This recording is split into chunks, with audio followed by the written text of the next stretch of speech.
नमस्कार। आज हम लोग नंबर सिस्टम यानी संख्या पद्धति के थ्योरेटिकल अप्रोच पे बात करेंगे। उसके बाद हम लोग इस पर जितने भी संभावित क्वेश्चन हैं क्वेश्चन को देखेंगे। तो चलिए एक एक करके सभी संख्याओं के बारे में जानते हैं। तो चलिए हम लोग सबसे पहले नेचुरल नंबर से शुरुआत करते हैं। गिनती की संख्याओं को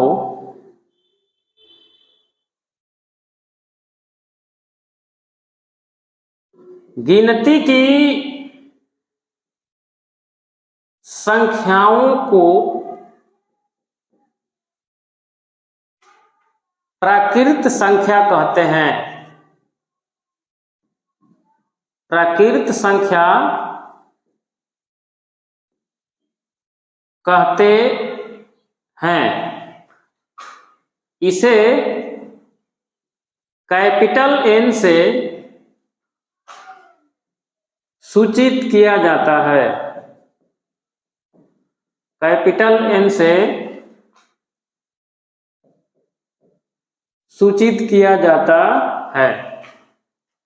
जैसे अगर हमें प्राकृत संख्याओं को लिखना होगा तो इसे कैपिटल N से डिनोट करेंगे और इसे इस प्रकार लिखेंगे। ठीक है, डॉट डॉट डॉट कर देंगे। ठीक है, प्राकृत संख्याएं जो है अपने नेचर से बनी हुई हैं और ये जो संख्याएं हैं केवल काउंटिंग पर्पस से बनाया गया है। ठीक है, तो इसमें होता क्या है कि अगर कोई प्रेजेंट में नेचुरल नंबर है और अगली नेचुरल नंबर पता करना हो तो प्रेजेंट वाली नेचुरल नंबर में एक जोड़ के प्राप्त किया जाता है। ठीक है, अब चलते हैं अगले नंबर्स की ओर।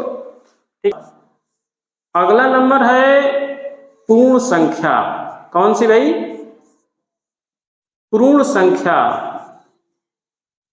पूर्ण संख्या मतलब होल नंबर। Whole number.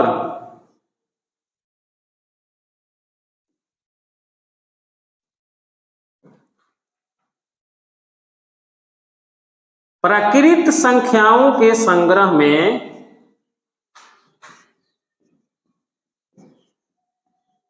प्राकृत संख्याओं के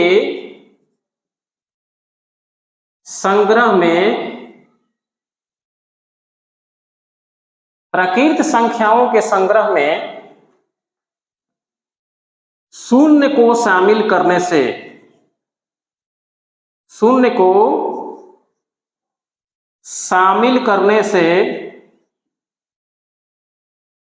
जो संख्याएं बनती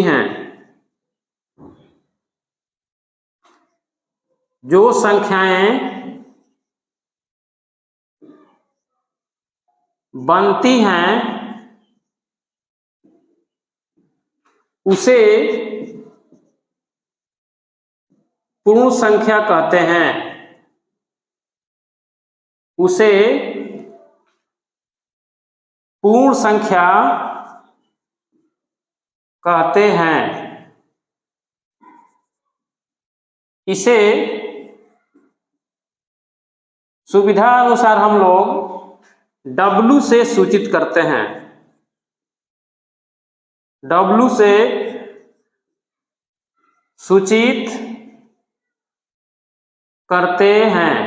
ठीक है, जैसे हमें होल नंबर को दिखाना होगा तो हमें इसमें करना क्या होगा कि नेचुरल नंबर ही सब रहेंगी, बस इसमें जीरो को ऐड कर देना है। बस प्राकृत संख्या में केवल जीरो ऐड कर लेना है। तो प्राकृत संख्याओं का जो हमारा संग्रह है, कलेक्शन है, सेट्स हैं, उन सारे संग्रह में अगर हम जीरो को शामिल कर लेंगे तो इस प्रकार की जो संख्याएं बनेंगी उसी को हम लोग पूर्ण संख्या कहेंगे। ठीक है,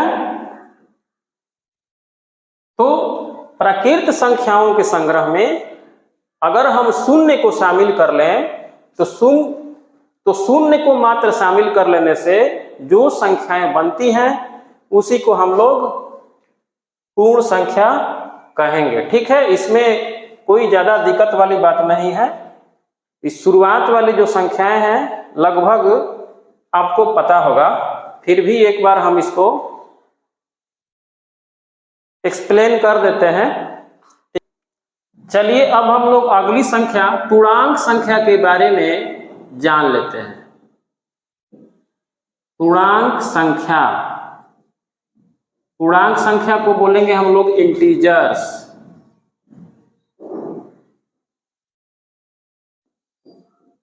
इंटीजर्स, तो इंटीजर्स क्या है भाई? तो पूर्ण संख्याओं के संग्रह में, ठीक है, पूर्ण संख्याओं के संग्रह में अगर हम लोग ऋणात्मक प्रकृत संख्याओं को शामिल कर लें तो इस प्रकार की जो संख्याएं बनेंगी उसे हम लोग पूर्णांक संख्या कहेंगे। ठीक है, आइए लिखते हैं परिभाषा। पूर्ण संख्याओं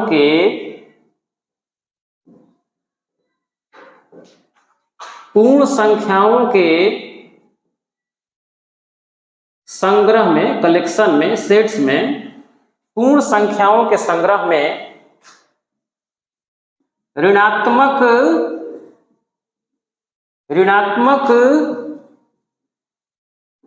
प्रकृत संख्याओं को, ऋणात्मक प्रकृत संख्याओं को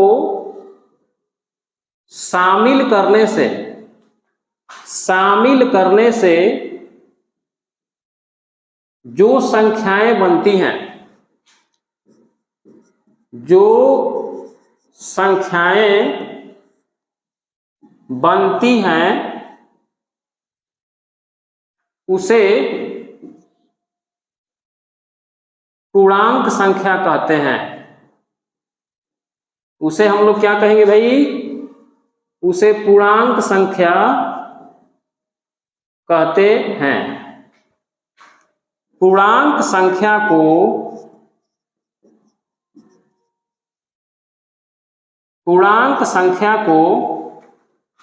Z या I से सूचित किया जाता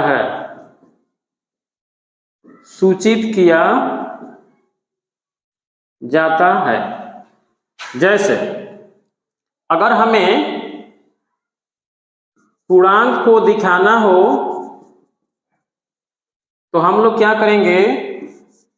इसे Z से डिनोट करेंगे और इधर को हम क्या करेंगे? डॉट डॉट डॉट कर देंगे और इधर -5, -4, -3, -2, -1, 0, उसके बाद 1, 2, 3, 4, 5, इधर डॉट डॉट डॉट। ठीक है, चलिए समझते हैं। यानी पूर्ण संख्याओं के संग्रह में, यानी कि पूर्ण संख्या का जो कलेक्शन है, उन सारे कलेक्शन में, सेट्स में अगर हम नेगेटिव नेचुरल नंबर्स को शामिल कर लें तो शामिल करने से उसका जो नया कलेक्शन बनेगा उसी को हम लोग पूर्णांक संख्या कहेंगे। पूर्णांक संख्या को Z से या I से डिनोट करेंगे। जैसे हमें यहाँ पूर्णांक संख्या लिखनी हो तो हमें इस प्रकार लिखना है, और इसका मतलब ये है कि देखिए इधर जो है ना, इधर एकदम बिल्कुल क्या है, इधर साइड में ये हमारा पूर्ण संख्या है और पूर्ण संख्या के बगल में ध्यान से देखिएगा तो यहाँ सभी नेचुरल नंबर ही हैं लेकिन अपने नेगेटिव साइन में है। तो आपको ये ध्यान रखना है कि बस पूर्ण संख्याओं के संग्रह में ही उन प्रकृत संख्याओं को शामिल कर लिया जाए जो नेगेटिव भी हो, उसी को हम लोग पूर्णांक संख्या बोलेंगे। पूर्णांक संख्या को Z से या I से डिनोट करते हैं। इसे हम लोग इस प्रकार संख्या रेखा पर भी निरूपित कर देते हैं। यहाँ 0, 1, 2, 3, 4, जरूरत के अनुसार इसे आगे बढ़ा सकते हैं। इधर को माइनस में बढ़ा देंगे, ठीक है, इधर माइनस में बढ़ा देंगे ठीक है। 1 2 3 4 ये 5 जो है, 1 2 3 4 5 जो है, ये जो है ये धनात्मक पूर्णांक है। क्या है? ये पॉजिटिव इंटीजर्स है। ठीक है। और 0 के बाद इधर जो नंबर आएगा ये हो जाएगा ऋणात्मक पूर्णांक। ठीक है ना, ऋणात्मक पूर्णांक हो जाएगा। ठीक है। और 0 न तो धनात्मक पूर्णांक है और न ही ऋणात्मक पूर्णांक है, इस बात को ध्यान रखना है। ठीक है। 0 न ही धनात्मक पूर्णांक है और न ही ऋणात्मक पूर्णांक है। ठीक है। चलिए, तो आशा करेंगे कि ये समझ में आया होगा। अब चलते हैं अगले नंबर्स के बारे में समझते हैं। अगला नंबर देखते हैं,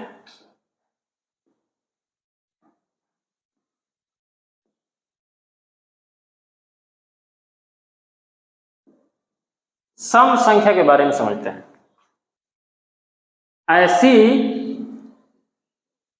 ऐसी पूर्णांक संख्याएं, ऐसी पूर्णांक संख्याएं जो 2 से पूर्णतः का मतलब पूरी तरह से, पूर्णतः विभाजित हो, उसे सम संख्या कहते हैं। क्या कहते हैं? सम संख्या कहते हैं। यानी कि ऐसी पूर्णांक जो 2 से पूर्णतः विभाजित हो, उसे हम लोग सम संख्या कहेंगे। यानी आपको क्या करना है कि उन सभी पूर्णांक के बारे में विचार करना है जो 2 से पूर्णतः विभाजित हो जाए। उसे अगर हम भाग दें तो शेषफल बिल्कुल शून्य हो जाना चाहिए। ठीक है। जैसे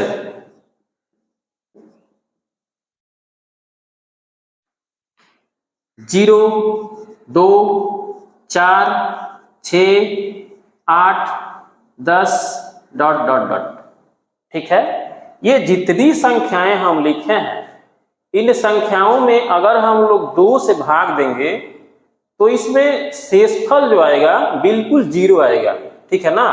अगर हम इसमें 2 से भाग दें, ऐसे भाग दें, तो शेषफल जो है बिल्कुल 0 आएगा, इसकी गारंटी है। तो ऐसी पूर्णांक संख्याएं जिसको अगर हम लोग 2 से भाग दें और पूर्णतः विभाजित हो जाए, शेषफल कुछ नहीं बचे, तो उसे हम लोग सम संख्या कहते हैं। ठीक है। जस्ट इसका उल्टा है विषम संख्या। कौन सी संख्या? विषम संख्या। विषम संख्या बोले तो ऑड नंबर, ऑड नंबर। ऐसी पूर्णांक संख्याएं, ऐसी पूर्णांक संख्याएं जो 2 से पूर्णतः विभाजित न हो, 2 से पूर्णतः विभाजित न हो, उसे विषम संख्या कहते हैं। उसे विषम संख्या कहते हैं। इसमें आपको ये ध्यान देनी है कि इसमें क्या होगा कि अगर हम लोग 2 से भाग देंगे तो कुछ ना कुछ शेषफल जरूर बचेगा, यानी कि पूर्णतः वह 2 से जो है ना विभाजित नहीं हो पाएंगे। 2n+1 के रूप की होती हैं सभी विषम संख्याएं। 2n+1 के रूप में होती हैं। चाहे कोई भी विषम संख्या ले लीजिए, 11 को उठा कर देखते हैं तो इसे अगर हम लोग 2 से भाग देंगे तो कितना हो जाएगा, 5 दूना 10, शेषफल 1। तो इसे हम लोग ऐसे लिखेंगे 11 बराबर 2 गुणा 5 प्लस 1। तो यहाँ n के जगह पे 5 आ जाएगा, तो यहाँ हम n लिख देंगे प्लस 1 लिख देंगे। अगली संख्या है अभाज्य संख्या।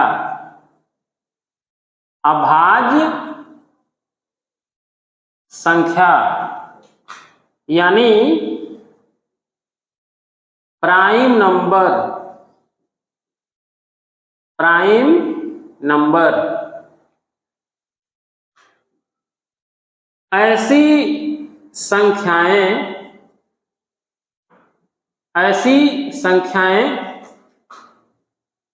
जो 1 से और केवल अपने आप से, केवल अपने आप से विभाजित हो उसे अभाज्य संख्या कहते हैं। अभाज्य संख्या कहते हैं, ठीक है ना। ऐसी संख्याएं जो 1 से और केवल अपने आप से विभाजित हो उसे अभाज्य संख्या कहते हैं। यानी कुछ संख्याएं ऐसी मिलेंगी, जैसे मान लेते हैं यहां से स्टार्ट करते हैं, 2 हो गया, 3 हो गया, 5 हो गया, 7 हो गया, 11 हो गया। तो ये जो संख्याएं हैं ये ऐसी संख्या है जो या तो 1 से कटेंगी नहीं तो अपने आप से कटेंगी। अन्य संख्या इसे विभाजित नहीं कर पाएगा, अन्य संख्याओं से ये भाग नहीं लगेंगी, इसलिए इस प्रकार की संख्याओं को अभाज्य संख्या कहते हैं। ठीक है, इसे हम लोग ऐसे भी समझ सकते हैं, ऐसी संख्याएं जिसके फैक्टर्स गुणनखंड केवल 2 हो उसे हम लोग अभाज्य संख्या की श्रेणी में रखेंगे। ठीक है, आगे बढ़ते हैं, ज्यादा समय नहीं गवाएंगे और जल्दी जल्दी इसको समझ के और इस पे जितने भी क्वेश्चन बनने वाले हैं इंपॉर्टेंट्स, उन सभी क्वेश्चन को देखने वाले हैं। ठीक है, एक बार समझ लेते हैं, उसके बाद इस पर कितने संभावित क्वेश्चन होने वाले हैं ये सब नेक्स्ट वीडियो में मिल जाएगी। अगली संख्या है भाज्य संख्या। कौन संख्या? भाज्य संख्या। ऐसी संख्याएं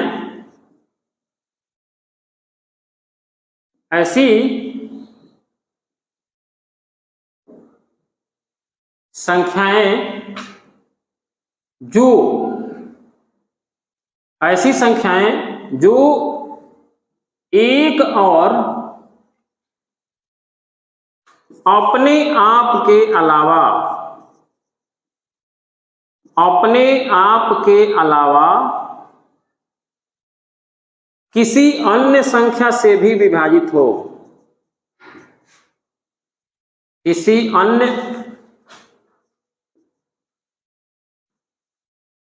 संख्या से भी विभाजित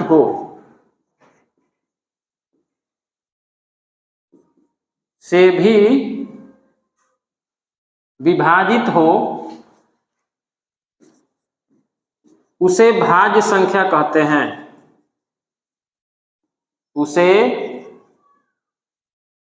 भाज्य संख्या कहते हैं।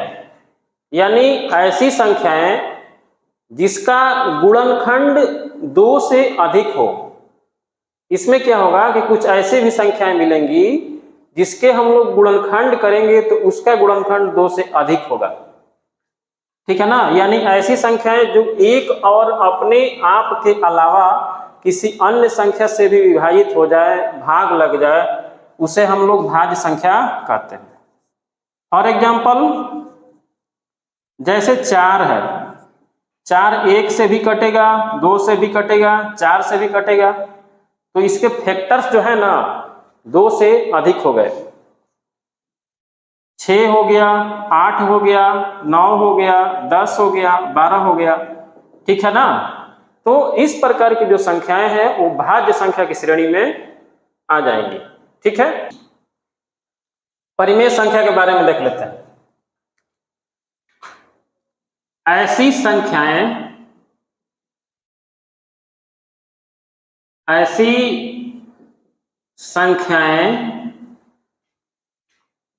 जो P बटा Q के रूप में हो, P बटा Q के रूप में हो,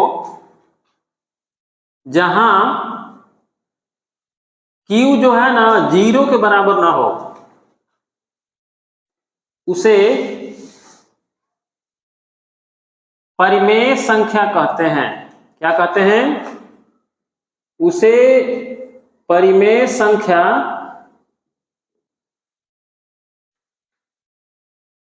कहते हैं, जिसमें P और Q एक पूर्णांक संख्या हो। क्या हो? P और Q एक पूर्णांक हो।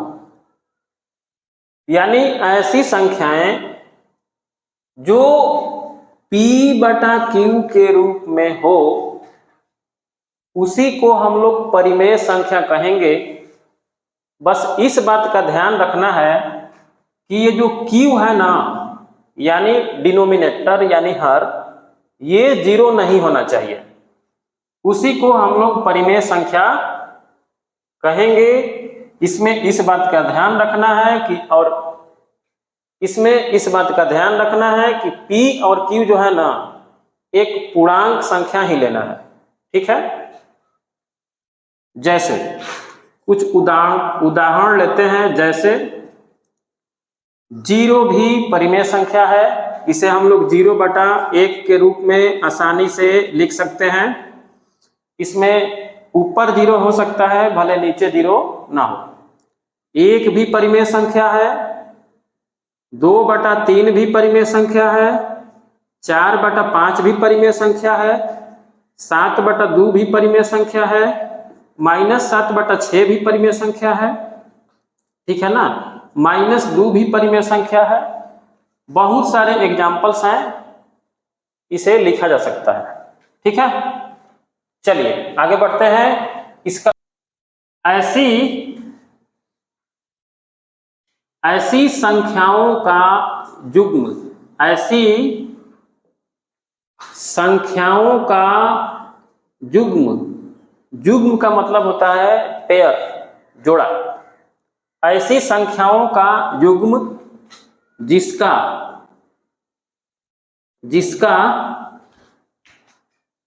HCF 1 हो। क्या हो? HCF 1 हो, उसे सहअभाज्य कहते हैं। क्या कहते हैं? सहअभाज्य कहते हैं, ठीक है ना। मतलब ऐसी संख्याओं का युग्म पेयर जिसका HCF 1 हो, हाईएस्ट कॉमन फैक्टर जब निकालेंगे तो उसका आंसर बिल्कुल 1 आ जाएगा। तो इस प्रकार की जो संख्याएं हैं जो जोड़ा में रहती हैं, इसको हम लोग क्या कहेंगे? सहअभाज्य कहेंगे। जैसे एग्जाम्पल लेते हैं, देखिए, जैसे मान लीजिए ये 3 और 4 है, इसका HCF 1 होगा कि नहीं होगा? इसमें 1 के अतिरिक्त कोई है जो दोनों को डिवाइड कर दे? नहीं। ऐसे ही बहुत सारा है, जैसे मान लो 4 5 है, ठीक ना, 3 5 है, ठीक है ना, और भी बहुत सारा है, जैसे मान लीजिए 10 11 भी हो सकता है, बहुत सारा है, ठीक है ना। तो इस प्रकार की जो संख्याएं मिलेंगी ना उसी को हम लोग सहअभाज्य कहेंगे, ठीक है ना। यानी कि संख्याओं का ऐसा पेयर जिसका हम लोग अगर HCF निकालें तो उसका HCF अगर 1 हो जाता हो तो उसको हम लोग सहअभाज्य कहेंगे, को प्राइम। एक ऐसा ही एक और है, एक ऐसा ही है जुड़वा अभाज्य। क्या है? जुड़वा अभाज्य, नाम सुने हैं? बहुत कंपटीशन में आता है ये। इसे हम लोग बोलते हैं ट्विन प्राइम, ट्विन प्राइम, ठीक ना। ऐसी दो अभाज्य संख्याएं, ध्यान दीजिएगा, ऐसी दो अभाज्य संख्याएं, ऐसी दो अभाज्य संख्याएं जिसका अंतर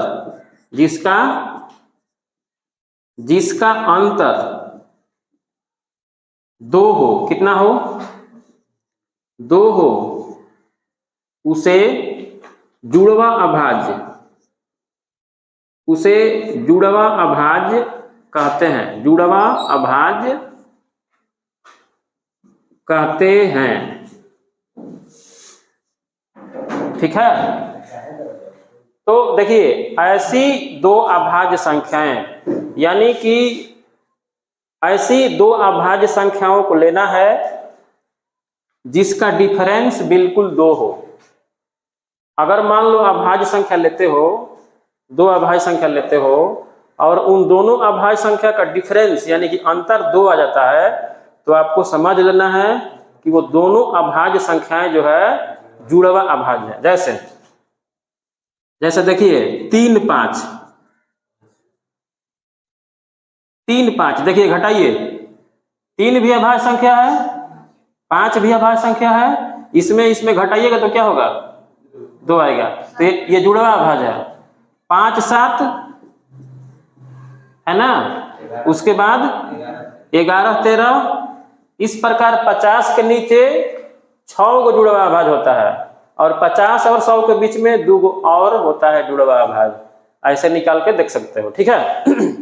और एक और बात बता देते हैं कि जुड़वा अभाज्य जो होता है ना वो इसी रूप में होता है, 6n-1 6n+1, इसी रूप में होता है।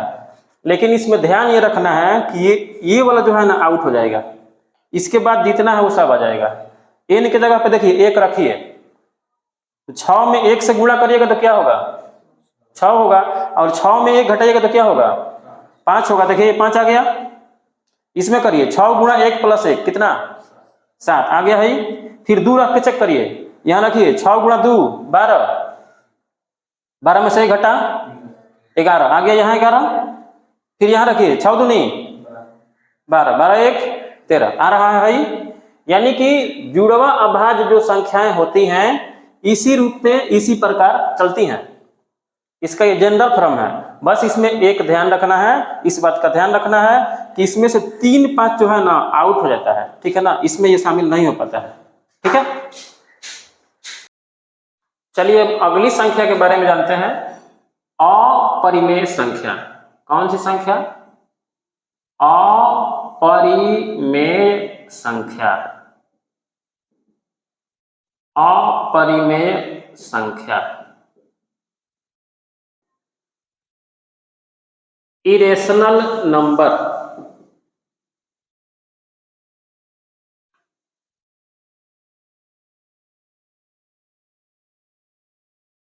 ऐसी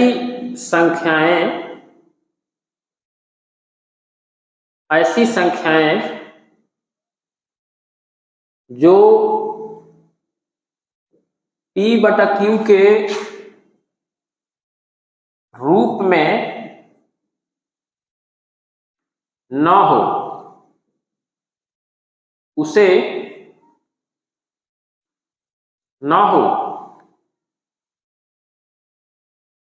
जिसमें P और Q एक पूर्णांक हो तथा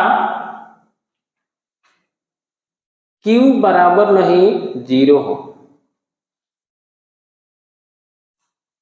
ऐसी संख्याएं जो P बटा Q के रूप में ना हो, जिसमें P और Q एक पूर्णांक हो तथा Q बराबर नहीं 0 हो, उसे अपरिमेय संख्या कहते हैं। अपरिमेय संख्या कहते हैं। जैसे कुछ एग्जाम्पल्स लेते हैं, जैसे √2, √3, √5, π/2, e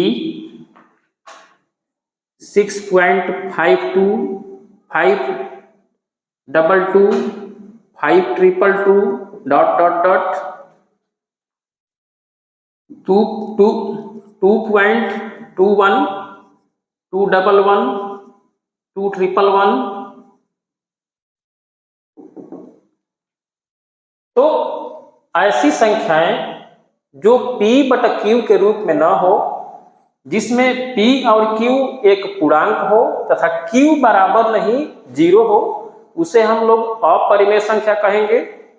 इसमें होता क्या है कि जब हम लोग इसे P/Q के रूप में लिखने का प्रयास करते हैं तो उसमें हम लोग विफल रहते हैं। इसमें होता क्या है, जैसे मान लीजिए कि √2 है, तो √2 को हम ऐसे तोड़ेंगे 1.41, तो ये खत्म ही नहीं होता है, आगे चलता ही जाता है और ये रिपीट भी नहीं करता है। यानी ये नॉन टर्मिनेटिंग और नॉन रिकरिंग वाला संख्या होता है। ये भी अपरिमेय संख्या है, π/2 भी अपरिमेय संख्या है, और यहाँ e भी लिखा हुआ है, ये भी अपरिमेय संख्या है। ठीक है ना, ये भी अपरिमेय है, ये भी अपरिमेय है। अगला नंबर है वास्तविक संख्याएं। कौन सी संख्या? वास्तविक संख्याएं। वास्तविक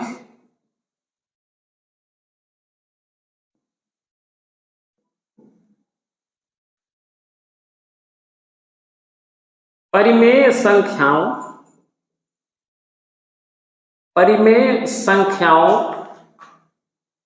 और परिमेय संख्याओं और अपरिमेय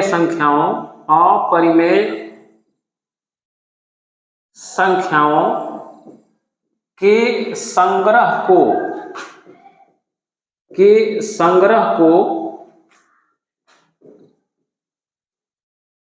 वास्तविक संख्या कहते हैं। ठीक है, वास्तविक संख्या को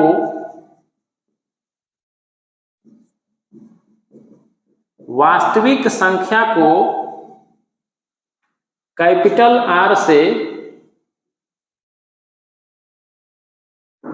सूचित किया जाता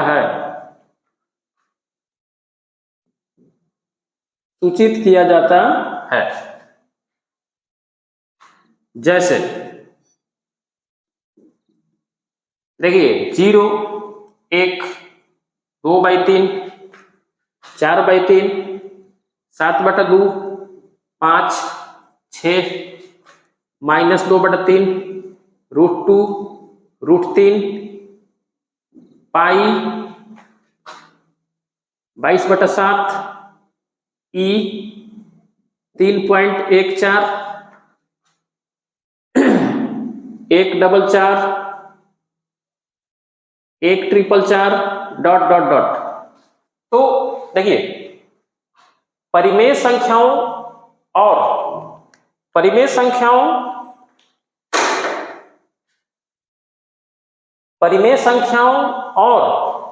अपरिमेय संख्याओं के संग्रह को वास्तविक संख्याएं कहेंगे। परिमेय संख्या और अपरिमेय संख्याओं के संग्रह को, कलेक्शन को, सेट्स को वास्तविक संख्या कहते हैं। वास्तविक संख्या को हम लोग R से रिप्रेजेंट करेंगे। जैसे 0 हो गया, 1 हो गया, 2/3 हो गया, 4/3 हो गया, 7/2 हो गया, 5, 6, -2/3, √2, √3, पाई, 22/7, ई, है ना।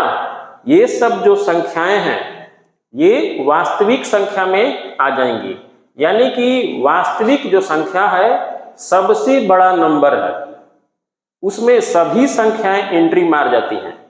यानी कि इसमें परिमेय संख्या भी रहेंगी, अपरिमेय संख्या भी रहेंगी। अब क्या चाहिए, इसमें सम, विषम, पूर्ण, प्रकृत सभी संख्याओं का समावेश होता है। ठीक है।